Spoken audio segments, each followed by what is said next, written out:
안녕하세요. 13차 시 해설 영상 시작하도록 하겠습니다. 자, 오늘은 여러분들이 근과 계수와의 관계라는 내용 하나 살펴봤었고, 그 다음에 근이 먼저 주어졌을 때 2차 방정식을 구성하는 방법 같이 알아봤었습니다. 요 두 가지는 사실 여러분들이 공식만 잘 기억해도 문제를 해결하는데 큰 문제가 없는 단원이기 때문에 여러분들이 공식을 잘 기억한 다음에 그걸 적용하는 연습을 하는 게 중요하겠습니다. 자, 먼저 첫 번째 내용부터 보도록 하겠습니다. 2차 방정식이 주어졌을 때 근과 계수와의 관계를 이용하면 두 근의 합과 곱을 빠르게 구할 수 있어요. 그걸 연습하는 문제입니다. 자, 다음 2차 방정식의 두 근의 합과 곱을 각각 구하시오라고 되어 있고 2차 방정식이 주어져 있는 상황입니다. 자, 우리 ax제곱 더하기 bx 더하기 c는 0이라고 하는 2차 방정식이 주어졌을 때 두 근의 합 어떻게 나온다고 했었죠? 그쵸? 마이너스 a분의 b 즉 최고차의 마이너스 최고차의 개수분의 1차항의 개수 이렇게 읽어주게 되면 합이 나온다라는 거였어요. 자, 그다음 두 근의 곱은 a분의 c 그쵸? 그래서 최고차항의 개수분의 상수항 이렇게 해서 이 두 개의 숫자를 읽어서 구해줄 수 있다라고 했었습니다.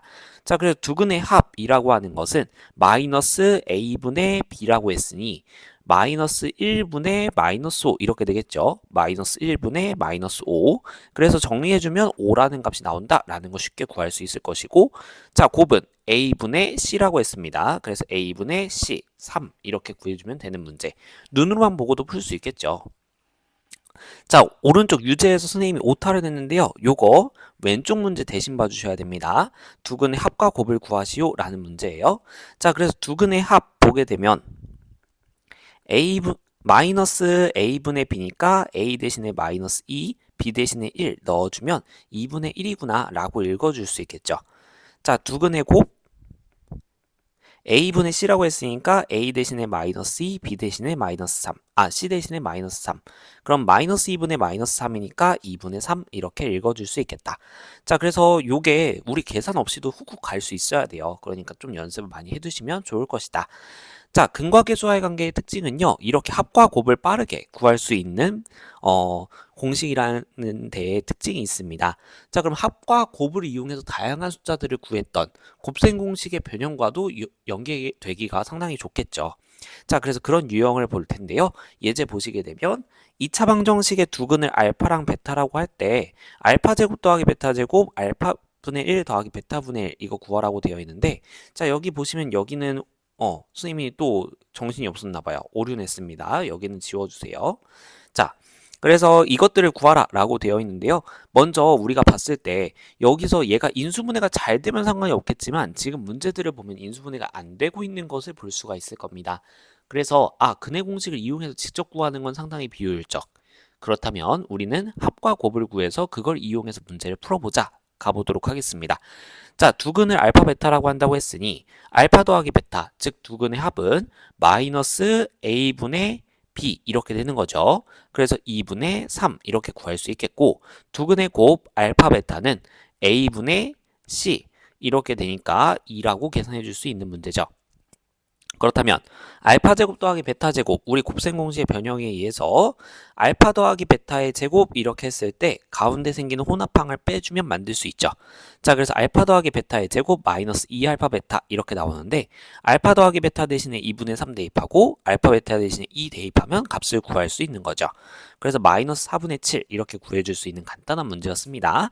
자, 곱셈 공식의 변형은 아니더라도 충분히 합과 곱으로 표현할 수 있는 식들이 많아요. 2번 같은 경우에는 알파분의 1 더하기 베타분의 1입니다. 이건 통분해서 계산을 해야 되겠죠. 그래서 통분을 해주면 알파 베타 분의 자, 그 다음에 여기 알파 베타로 분모를 맞출 때 분자에다가 베타 곱하겠죠. 여기는 알파를 곱하겠죠. 그래서 베타 더하기 알파인데 선생님이 순서를 살짝 바꿔서 알파 더하기 베타라고 쓰도록 하겠습니다. 자, 그러면 알파 베타 2라고 구했었고 알파 더하기 베타 2분의 3이라고 구했었죠. 자, 그럼 여러분들 번분수 계산해야 되는데 이러한 형태 분자 분모 자리에 분수가 들어가는 이런 형태를 우리는 번분수라고 부릅니다. 요걸 계산하는 방법이 있어요. 자, 일단 공식부터 설명드리면 이제 이렇게 분수분의 분수 이렇게 등장했을 때 안쪽에 두 개를 곱하게 되면 분모가 나오게 되고 바깥쪽에 두 개를 곱하면 분자가 나오게 됩니다. 그래서 지금 보시면 4분의 3이다 이렇게 볼 수 있을 거예요. 자, 이 공식이 나오게 된 이유를 선생님이 일반적인 형태로 설명을 드리도록 하겠습니다. 자, A분의 B분의 C분의 D라는 거 한번 살펴볼게요. 자, 우리가 3분의 2라고 하는 것은 2를 3으로 나눴을 때의 상황을 보는 거랑 똑같은 표현이에요. 즉, 분수는 나눗셈에 대한 다른 표현 방식이다. 그러면 그 분자를 분모로 나눈다라는 거에 각각의 분수가 들어간 것뿐밖에 차이가 없어요. 그래서 요거는 분자에 해당하는 C분의 D라는 분수에다가 A분의 B라고 하는 분모에 해당하는 분수를 나눈 거라고 볼 수 있습니다. 자, 근데 우리 나누기는 역수를 곱하는 거로 생각해 볼 수도 있죠. 그래서 C분의 D 곱하기 B분의 A 이렇게 뒤에 거에 역수를 곱하는 거라고 보게 된다면 정리를 해줬을 때 BC분의 AD 이렇게 볼 수 있거든요. 자, 그러면 결과의 이 분모는 어디서 나왔냐? 안쪽 두 개를 곱한 거. 분자는 어디서 나왔냐? 바깥쪽 두 개를 곱한 거. 이렇게 나오기 때문에 이러한 공식이 등장하게 됐다라고 이해를 해주시면 되겠습니다.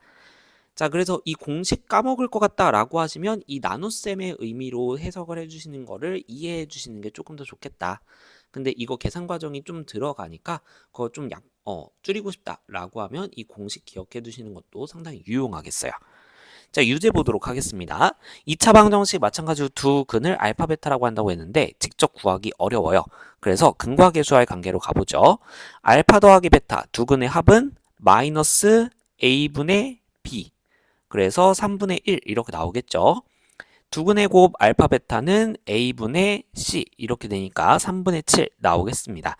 자, 그러면 주어진 식을 보니까 알파 베타 직접 구하는 건 아닐 것이고 전개를 해보게 되면 알파 베타 마이너스 알파 마이너스 베타 더하기 1 이렇게 전개가 됩니다. 가운데에 있는 쪽은 마이너스를 묶어줬을 때 마이너스 곱하기 알파 더하기 베타 이렇게 되니까 우리가 아까 근과 계수와의 관계를 이용해서 구했던 식을 대입해주면 되겠어요. 자, 그래서 알파 베타 대신에 3분의 7, 그 다음에 알파 더하기 베타 대신에 3분의 1 대입해주고 더하기 1 이렇게 들어갑니다. 그럼 계산을 해주면 앞에 두 개 통분해줬을 때 3분의 6, 2 나오죠. 자, 그래서 2 더하기 1이니까 우리 3 이렇게 구해줄 수 있겠습니다. 자, 2번도 마찬가지로 아까랑 비슷한 상황이에요. 통분해주면 될 겁니다. 자, 통분해주게 되면 분모를 알파, 베타로 맞춰줘야 되겠고 그러면 첫 번째 분수 같은 경우에는 알파를 분모 분자에다 곱해줘야 될 테니 분자가 알파 제곱이 되겠죠. 그리고 뒤에 분수 같은 경우에 분모 분자에 베타를 곱해야 될 테니 분자가 베타 제곱이 될 겁니다. 그래서 알파 베타 분의 알파 제곱 더하기 베타 제곱으로 통분이 됐어요. 자, 그럼 여기서 이제 우리가 알파 제곱 더하기 베타 제곱은 근과 계수와의 관계를 이용해서 곱셈 공식의 변형을 이용해서 구해야 되겠죠. 자, 그래서 얘는 알파 더하기 베타의 완전 제곱 빼기 2배의 알파 베타 이렇게 표현할 수 있고 그럼 우리가 구했던 값들을 대입해 주게 된다면 3분의 7분의 3분의 1의 제곱 빼기 2배의 3분의 7 이렇게 되면서 계산을 조금만 더 해볼게요. 3분의 7분의 이쪽 9분의 1 빼기 3분의 14 이렇게 나오거든요. 자, 근데 분수가 너무 많아서 계산하기가 좀 그래요. 그쵸? 그래서 분모 분자에다가 선생님은 어떻게 해보려고 하냐면 통째로 9씩을 곱해볼까 해요. 분모를 다 없애기 위해서. 자, 그러면 분모는 3분의 7 곱하기 9니까 약분이 되어서 7 곱하기 3이 되고 21이라는 값으로 계산되는 걸 볼 수가 있습니다. 분자는 9를 분배해서 계산해주게 되면 1 빼기 14 곱하기 3이니까 42가 되는 걸 볼 수가 있어요. 그러면 마이너스 21분의 41 이렇게 계산이 되겠다. 값이 상당히 지저분하지만 어쨌든 우리가 알파 베타 직접 넣어서 계산하는 것보다 훨씬 쉽게 구할 수 있겠다라는 겁니다. 자, 그 다음에 세 번째 내용은 오늘 우리 디딤 영상에서 봤던 두 번째 내용 두 수를 근으로 갖는 2차 방정식 구성하는 방법입니다. 자, 공식 기억나시죠? 두 근이 주어지면 x제곱 마이너스 4x 더하기 곱은 0 요게 일단은 두수 알파 베타를 근으로 갖는 건데 최고차의 개수가 주어지면 그걸 통째로 곱해주면 된다라고 얘기했었습니다. 자, 그래서 다음 두 수를 근으로 하고 x제곱의 개수가 1인 그럼 우리 a는 생각 안 해도 되겠네요. 그쵸? 자, 그런 2차 방정식을 구하시오 라고 했는데요. 마이너스 2와 3이 주어졌어요. 자, 그럼 이거 두 개 합하면 1이고 곱하면 마이너스 6이죠. 자, 그럼 x제곱 마이너스 합 x 더하기 곱 곱은 0 이렇게 될 테니까 결과적으로 x제곱 마이너스 x 마이너스 6은 0이다 이렇게 나오겠습니다. 즉 두 수를 일단 더하고 곱하고 해서 그 공식 쓰는 것밖에 없어요. 자, 그럼 3번 가보죠. 마찬가지로 우리 두 수 합하게 되면 얼마죠? 마이너스 루트 3과 루트 3이 상쇄되죠? 그래서 마이너스 2 이렇게 나오는 걸 볼 수 있겠고, 곱은 합차 공식을 이용해서 전개할 수 있을 거예요. 그럼 앞에 거의 제곱 마이너스 뒤에 거의 제곱 이렇게 되면서 1 빼기 3, 즉 마이너스 2가 나온다라는 거 볼 수 있겠습니다. 자, 그럼 공식 볼게요. 지금 x제곱의 개수가 1이라고 했으니까 생각 안 해도 되겠고, x제곱 마이너스 합 x 마이너스 마이너스 2니까 플러스 2 되는 거 이해되시죠?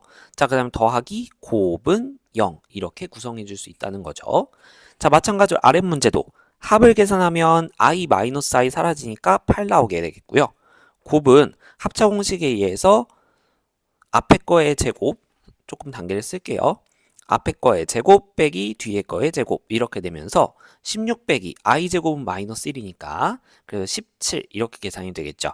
자, 그럼 우리 공식 x제곱 마이너스 합 x 더하기 곱은 0 이렇게 나오게 되겠죠. 자, 지금 2차 방정식을 구하라고 했기 때문에 는 0 빼먹으시면 안 된다라는 거 살짝 말씀드립니다. 자, 그러면 이제 우리 레벨 2로 가서 본격적인 문제 풀어보도록 하겠습니다. 네, 레벨 2 1번부터 한번 차근차근 풀어보도록 하겠습니다. 다음 2차 방정식의 두 근의 합과 곱을 각각 구하시오라고 되어 있는데요. 이거 근의 공식 이용해서 계산하는 거 아니겠죠? 근과 계수와의 관계로 구합니다. 자, 그러면 합은, 두 근의 합은 a분의 a 마이너스 a분의 b인데 a 자리에 1, b 자리에 5 이렇게 들어가 있는 거죠. 그래서 마이너스 1분의 5 그러면 마이너스 5가 되겠고요. 자, 곱 a분의 c였죠? 그래서 1분의 마이너스 3 하면 마이너스 3 이렇게 구할 수 있겠습니다. 자, 2번 볼게요. 4x제곱 더하기 5 이렇게 돼 있는데 지금 1차항이 없죠? 그러면 걔는 0x가 되어서 생략되어 있는 형태다라고 생각해 주시면 되겠습니다. 자, 그래서 합 a 마이너스 a분의 b 자리에 0이 들어가는 거예요. 그래서 0 이렇게 되겠죠. 곱 하면 a분의 c 이렇게 되니까 5분의 4 4분의 5 이렇게 읽어줄 수 있겠습니다. 자, 3번 6x제곱 마이너스 7x 이번엔 상수항이 없죠. 더하기 0이 생략되어 있다라고 보시면 됩니다. 자, 그래서 두 근의 합 마이너스 a분의 b 하게 되면 6분의 7 구해줄 수 있겠죠. 곱 a분의 c니까 6분의 0 해가지고 0 나오는 거 볼 수 있겠습니다. 자, 이렇게 근과 계수의 관계에 대한 간단한 문제 풀어봤고요. 2번 가보죠. 자, 두 수를 근으로 하고 x제곱의 개수가 1인 2차 방정식. 그럼 우리 공식 기억해야 되겠죠? x제곱 마이너스 합 x 더하기 곱은 0이다. 이거 떠올려서 갈게요. 자, 합 구해보게 되면 루트 2i 마이너스 루트 2i 사라질 거니까 2 나올 거고요. 곱 합차 공식으로 계산해야 되겠죠? 앞에 거 제곱 빼기 뒤에 거 제곱 이렇게 됩니다. 자, 그럼 여기 제곱을 나눠주게 되면 루트 2의 제곱, i의 제곱 이렇게 되니까 2 곱하기 마이너스 1 돼요. 그래서 마이너스 2구나 라는 거 볼 수 있겠습니다. 자, 그럼 얘는 1의 제곱, 1에다가 빼기 마이너스 2 이렇게 들어가니까 3이 되는 걸 볼 수가 있어요. 그래서 x제곱 마이너스 합 x 더하기 곱은 0 해서 x제곱 마이너스 2x 더하기 3은 0이다 라는 답을 구해낼 수 있겠습니다. 3번 가볼게요. 자, 이번에는 두근 알파 베타라고 주어졌는데 지금 딱 봐도 뭔가 정리하면 합과 곱으로 쉽게 구할 수 있는 형태가 나와 있는 것처럼 보이죠. 그래서 한번 볼게요. 1번 보니까 알파 베타가 지금 두 개의 항에 공통으로 들어가 있으니 공통인수 알파 베타를 묶어내게 된다면요. 그러면 앞에 항은 알파 2개, 베타 1개였는데 한 개씩 묶어내니까 알파만 남겠죠. 뒤에 거는 알파 1개, 베타 2개였는데 한 개씩 묶어내니까 베타만 남겠죠. 그래서 이렇게 됩니다. 그러면 곱과 합의 곱이네요. 자, 그래서 여기서 알파 더하기 베타와 알파 베타를 근과 계수와의 관계를 이용해서 구해주면 합은 마이너스 a분의 b 이렇게 되니까 3분의 2라고 구해줄 수 있겠고 알파 곱하기 베타는 a분의 c 이렇게 되니까 약분해주면 2가 되는 걸 볼 수 있겠습니다. 자, 그럼 알파 곱하기 베타 2라고 했고요. 알파 더하기 베타는 3분의 2라고 했으니 두 개를 곱해주게 되면 3분의 4 이렇게 구할 수 있겠죠. 자, 아래 거 보게 되면 세제곱 더하기 세제곱입니다. 이거 곱셈 공식에 변형 공식 쓰면 되겠죠.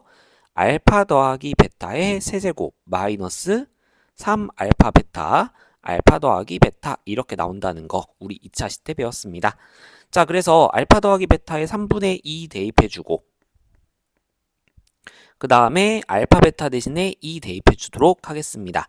자, 그러면 앞에 분수 세제곱 계산하면 3의 세제곱분의 2의 세제곱 27분의 8 이렇게 나올 거고요.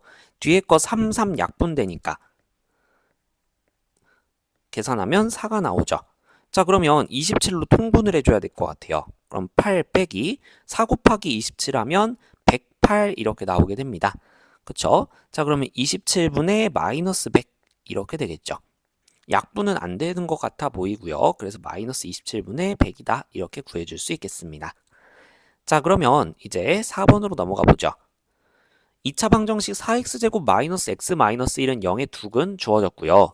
이번에는 알파 더하기 베타, 알파 베타를 두근으로 하고 그럼 얘네들을 구해야 되겠네요. x제곱의 개수가 1인 2차 방정식을 구하시오. 자, 근데 얘네들은 근과 계수와의 관계를 이용해서 손쉽게 구할 수 있다. 자, 알파 더하기 베타는 마이너스 a분의 b니까 4분의 1로 금방 구할 수 있고요. 알파 베타는 a분의 c니까 마이너스 4분의 1이라고 구할 수 있어요. 자, 그러면 지금 우리의 문제는 마이너스 4분의 1과 4분의 1을 두 근으로 하고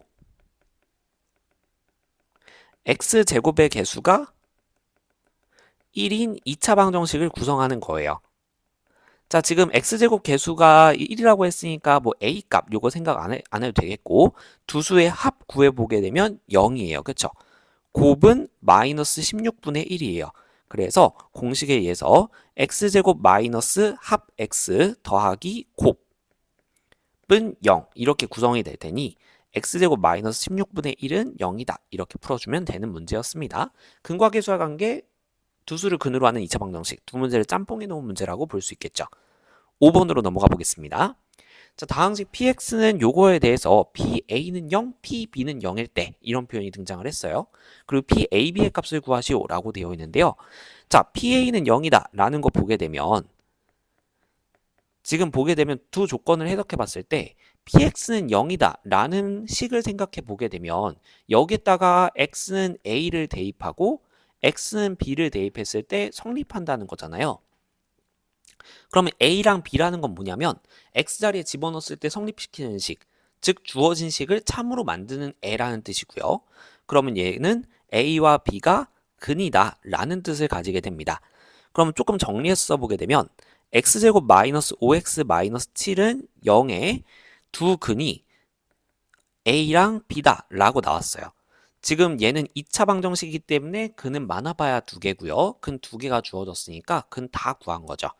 자, 그럼 근과 계수와의 관계를 이용해서 우리 a랑 b를 직접 구하지 않고도 a 곱하기 b를 구해줄 수 있겠다라는 거예요. a분의 c라는 공식에 의해서 마이너스 7 이렇게 구해줄 수 있겠죠. 자, 그럼 우리 구해야 되는 값은 p 마이너스 7을 구하라 이런 문제로 바뀌게 되는 겁니다. 그럼 대입해서 구해줬을 때 마이너스 7의 제곱 마이너스 5 곱하기 마이너스 7 빼기 7 이렇게 되면서 앞에 거 제곱하면 49 나올 거고요. 두 번째 거 계산하면 마이너스 5 곱하기 마이너스 7 부호 바뀌겠죠? 그래서 35 이렇게 계산될 거고 빼기 7입니다. 자, 그러면 얘는 선생님은 이렇게 먼저 한번 계산을 해볼게요. 49 빼기 7, 42입니다. 그거랑 35를 더하니까 77 이렇게 나오는 문제가 되겠죠. 간단하죠? 6번 가볼게요. 자, 2차 방정식 x제곱 더하기 이런 식으로 나왔어요. 얘 두근의 차가 4다 라고 주어졌습니다. 자, 그럼 두근의 차가 4라고 했으니까 우리 두 개의 근을 문자로 설정할 때 굳이 알파, 베타 이렇게 설정할 필요가 있을까요? 그쵸? 4만큼 차이 나게만 설정하면 되니까 한 개를 알파라고 설정을 하면 나머지 거는 알파 더하기 4든 알파 빼기 4든 둘 중에 하나로 설정할 수 있겠죠. 그래서 두근의 차가 4라고 한 조건을 이렇게 설정해 줄 수 있겠습니다. 자, 그러면 근과 계수와의 관계를 이용해서 두 근의 합을 구해보게 되면 알파 더하기 4 두 근의 합은 지금 보면 마이너스 a분의 b이기 때문에 정리해주면 k-11이 된다라는 거 볼 수 있어요. 자, 그래서 2알파 더하기 4라고 하는 것이 k-11이 나오는구나 라는 첫 번째 식 얻어낼 수 있겠고요. 자, 그 다음 두근의 곱 보겠습니다. 알파 곱하기 알파 더하기 4라고 하는 것이 a분의 c가 되기 때문에 k가 된다. 즉 알파 제곱 더하기 4알파라고 하는 것이 k구나 라는 것을 알 수 있습니다. 얘가 두 번째 식이에요. 자, 그러면 지금 두 번째 식이 k에 대해서 깔끔하게 정리가 되어 있으니까 얘를 1번식에다가 대입을 해보도록 하겠습니다. 그러면 우리가 알 수 있는 식은 2알파 더하기 4는 알파 제곱 더하기 4알파 빼기 11이다 라는 식을 얻어낼 수 있어요. 싹 다 우변으로 몰아보도록 하겠습니다. 알파 제곱 더하기 2알파 빼기 15는 0이다 이렇게 식을 얻어낼 수 있겠죠. 인수분해를 해주게 되면 5와 3으로 쪼갰을 때 그리고 아래쪽에 마이너스를 붙이면 나올 것 같아요. 자, 그래서 알파 더하기 5 알파 빼기 3은 0이다 이렇게 되니까 앞에 게 0이 되려면 알파는 마이너스 5가 돼야 되죠. 뒤에 게 0이 되려면 알파는 3이 돼야 될 거예요. 그래서 알파는 마이너스 5가 되거나 3이 되거나 이렇게 나왔는데요. 구해야 될 건 우리 k예요. 그러면 k를 각각의 상황에 맞게 구해주게 된다면 k는 알파 제곱 더하기 4알파라고 했으니 알파에 마이너스 5를 대입해주면 25 빼기 20 해서 5라는 게 한 개 나오고요. 자, 그 다음에 마찬가지로 3을 대입해주게 되면 9 더하기 12 이렇게 되면서 21이라는 값이 나오는 것을 볼 수가 있습니다. 그래서 가능한 실수 k의 값은 5와 21 이렇게 두 개를 구해줄 수 있겠어요. 자, 6번이 조금 그나마 조금 두근의 차라는 상황, 그 다음에 케이스가 나눠지는 상황 때문에 복잡하게 보일 수 있는데 그래도 다른 문제에 비해서는 훨씬 쉽지 않나요? 그래서 근과 계수와의 관계 문제는 여러분들이 꼭 맞출 수 있도록 연습을 해주시면 좋겠습니다. 자, 그럼 레벨 3로 넘어가 볼게요. 자, 레벨 3 시작하도록 하겠습니다. 첫 번째 내용은 켤레근입니다. 이제 요거는 사실 여러분들이 나중에 좀 더 뒷부분에서 배우게 될 용어일 수도 있는데요. 선생님이 오메가랑도 관련이 있는 내용이기도 하고, 그 다음에 여러분들이 근과 계수와의 관계를 쓰기 위해서는 근을 좀 미리 알고 있으면 좋은데요. 그럴 때 활용될 수 있는 개념이어서 조금 미리 땡겨와서 다뤄볼까 합니다. 자, 우리가 2차 방정식의 근의 공식을 생각해 보게 되면 이렇게 루트 쪽에 플러스 마이너스가 붙어 있는 것을 볼 수가 있어요. 그래서 만약에 1 더하기 루트 3이 2차 방정식의 해가 된다라고 하면 어떤 경우에서는 이제 근의 공식의 형태상 1 마이너스 루트 3이 다른 해일 수밖에 없는 경우들이 생길 수가 있습니다.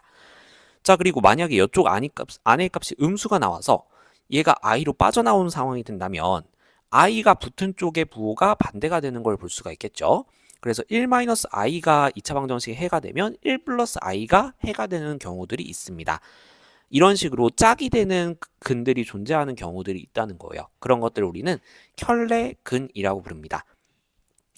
자, 근데 상황을 좀 구체적으로 나눠놨는데요. 개수가 유리수일 때는 무리수 부분의 부호가 서로 반대인 근을 켤레근이라고 하고요. 개수가 실수일 때는 허수 부분의 부호가 서로 반대인 근을 켤레근이라고 합니다.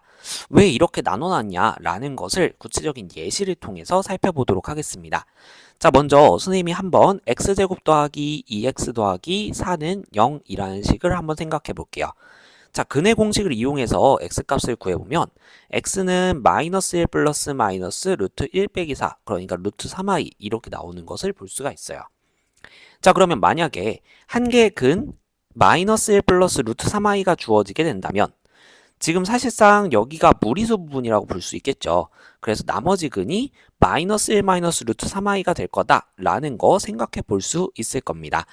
자, 그래서 이렇게 개수들이 유리수 개수라고 하는 건 기본적으로 실수 개수가 되는 거라고도 볼 수 있겠죠.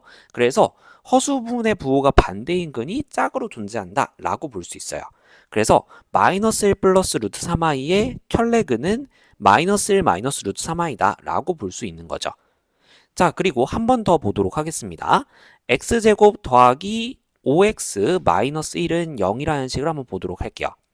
얘도 근의 공식을 이용해서 구해보게 되면 x는 2분의 마이너스 5 플러스 마이너스 루트 29가 된다는 거 볼 수 있습니다. 자, 그러면 한 개의 근인 2분의 마이너스 5 플러스 루트 29 얘의 켤레근이 2분의 마이너스 5 마이너스 루트 29 이렇게 무리수 부분의 부호가 반대인 것을 볼 수가 있죠. 자, 그래서 만약에 이런 식의 문제가 나오게 된다면 어떤 식으로 볼 수 있냐면 만약에 ax제곱 더하기 bx 더하기 c는 0에 한 x 여기를 좀 선생님이 수정할게요. 자, 만약에 x제곱 더하기 ax 더하기 b는 0의 한 근이 마이너스 1 플러스 루트 3i가 나왔다. 여기서 단 a와 b가 뭐 실수다 라는 조건이 붙게 되면 그럼 나머지 근은 이러한 상황에 따라서 자동으로 마이너스 1 마이너스 루트 3i 이렇게 허수 부분의 부호가 반대이내로 나오게 된다. 이렇게 볼 수 있는 거고요. 만약에 한 개의 근이 2분의 마이너스 5 플러스 루트 29 이렇게 주어지게 되면 나머지 근은 자동으로 2분의 마이너스 5 마이너스 루트 29 이렇게 된다는 거예요. 단 이때는 실수 조건이 아니라 유리수 조건이어야 되겠죠. 그래서 이런 식으로 응용하는 문제로 활용될 수 있는 내용이라는 겁니다. 자, 근데 왜 굳이 개수가 유리수일 때와 실수일 때를 구분했느냐?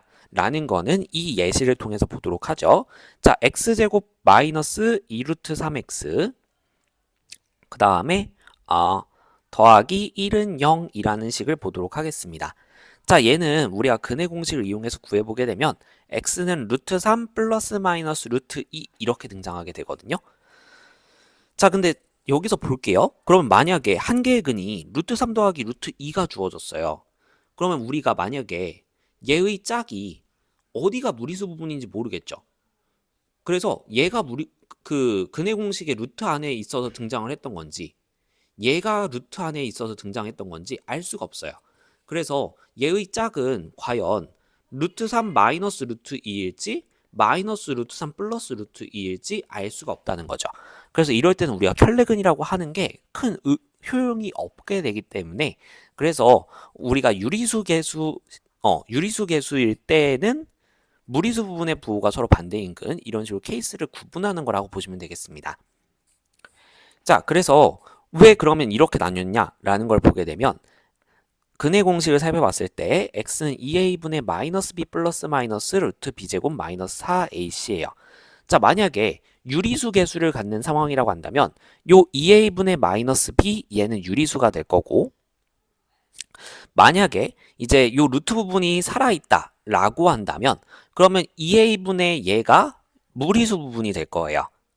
그래서 플러스 마이너스 이렇게 붙게 되는 부분이 무리수 부분이 되기 때문에 그래서 정확하게 우리가 무리수 부분 이렇게 언급할 수가 있는 겁니다. 자, 근데 만약에 a랑 b가 실수가 된다면 2a분의 마이너스 b가 실수가 되고 그러면 여기는 무리수가 될 수도 있는 거죠. 그래서 무리수 부분의 부호가 다른지 같은지를 알 수가 없기 때문에 이때는 만약에 허근이 나온다라고 하면 무조건 이쪽 뒤에 있는 루트 쪽에서 허수가 등장할 수밖에 없단 말이죠. 그럼 허수 부분의 부호는 무조건 다를 것이다. 이렇게 파악을 하기 때문에 이 케이스를 좀 더 구분해 놓은 거다라고 보시면 되겠어요. 그 상황에 문제가 되는 상황은 이게 하나의 예시가 되겠습니다. 자, 그래서 여러분들이 켤레근이라고 하는 걸로 나머지 근을 빠르게 찾아낼 때는 개수의 조건을 한 번씩은 살펴볼 필요가 있다라는 거 말씀을 드려요. 자, 여러분들 프린트에는 아마 선생님이 이쪽에 문제 하나 넣어놨을 거예요. 저번 시간에 있었던 문제가 있었을 텐데 걔는 요런 케이스의 문제라고 볼 수 있겠습니다. 그래서 켤레근 개념을 함부로 사용하면 문제가 되는 케이스라고 봐주시면 되겠습니다. 자, 그럼 이 켤레근을 어떻게 활용할 수 있는지 예시를 통해서 보도록 하죠. 이 내용은 교과서에 있었던 허근을 갖는 2차 방정식 토파보기라는 내용인데요. 한 개의 문제를 여러 가지 방법으로 풀고 있어요. 한번 볼게요. x제곱 더하기 ax 더하기 b는 0의 한 근을 주어진 상황입니다. 이렇게 해놓고 a랑 b를 구해보래요. 자, 그러면 우리가 첫 번째로 생각해 볼 수 있는 풀이 방법은 근의 의미를 활용하는 겁니다. 자, 근은 저번 시간에 말했듯 대입하면 성립하는 값을 의미해요.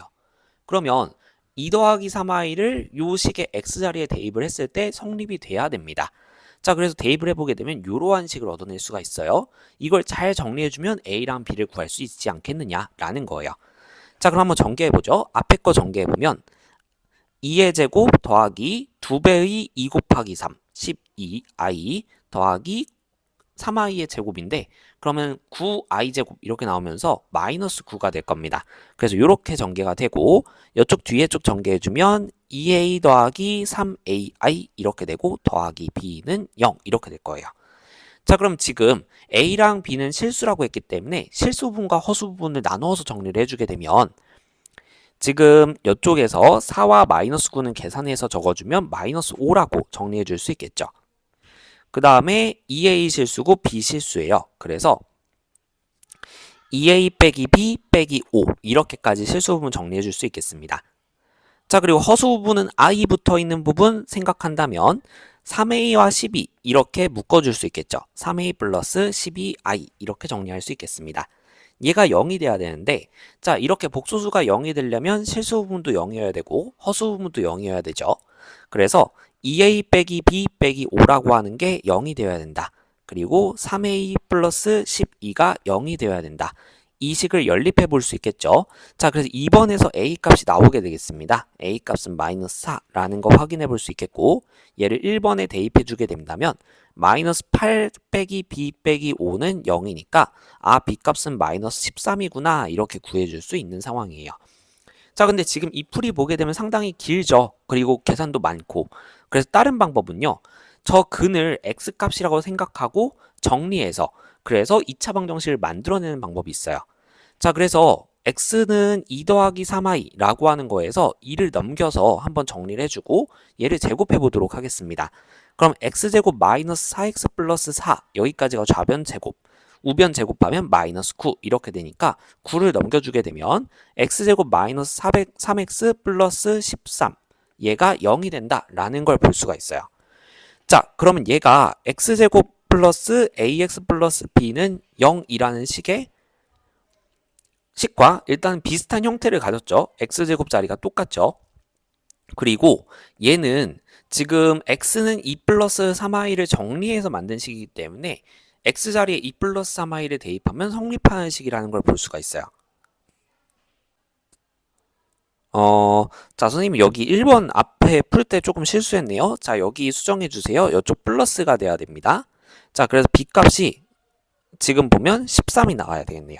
자, 그래서 지금 보게 되면 이쪽을 통해서 얻어낸 결론과 여기서 A-4, B13 해가지고 대입해서 얻어낸 결론인 X제곱 마이너스 4X 플러스 13은 0 똑같은 결론이 나오는 걸 볼 수가 있죠. 하지만 요걸 계산하는 것보다 여기 계산하는 게 훨씬 쉽죠. 자, 그 다음에 또 다른 방법으로는 우리가 지금 보면 A랑 B가 실수라고 주어져 있기 때문에 실수계수라는 게 확정이 되어 있어요. 근데 근이 허근으로 주어져 있습니다. 이럴 경우에는 우리 켤레근을 갖는다는 거 확인해 볼 수 있었죠. 그래서 나머지 한 근은 무조건 2-3i 이렇게 허수 부분의 부호가 반대인 근이 나와야 된다. 자, 그럼 근과 계수와의 관계를 이용해 보게 된다면 여러분들이 두 근의 합 3i-3i 사라지면서 4가 나오게 되는데 걔가 근과 계수와의 관계 공식에 의해서 마이너스 a가 돼야 되죠. 그래서 a 값이 마이너스 4가 되겠구나 이렇게 구해줄 수 있겠고, 자, 두 근 계산 곱해주게 되면 합차 공식에 의해서 앞에 거 제곱 빼기 뒤에 거 제곱 그러면 4 빼기 마이너스 9니까 13 이렇게 나오게 될 텐데 얘가 근과 계수와의 관계 여기에서 근과 계수와의 관계를 써주게 되면 1분의 b 이렇게 나올 테니까 b가 됩니다.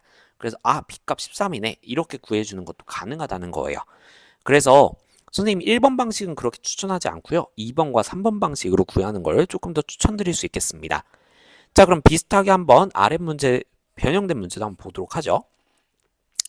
이렇게 되어 있는데 여러분들 한번 세 가지 방법으로 모두 풀어보세요. 선생님은 일단 켤레근 위주로 설명드리도록 하겠습니다.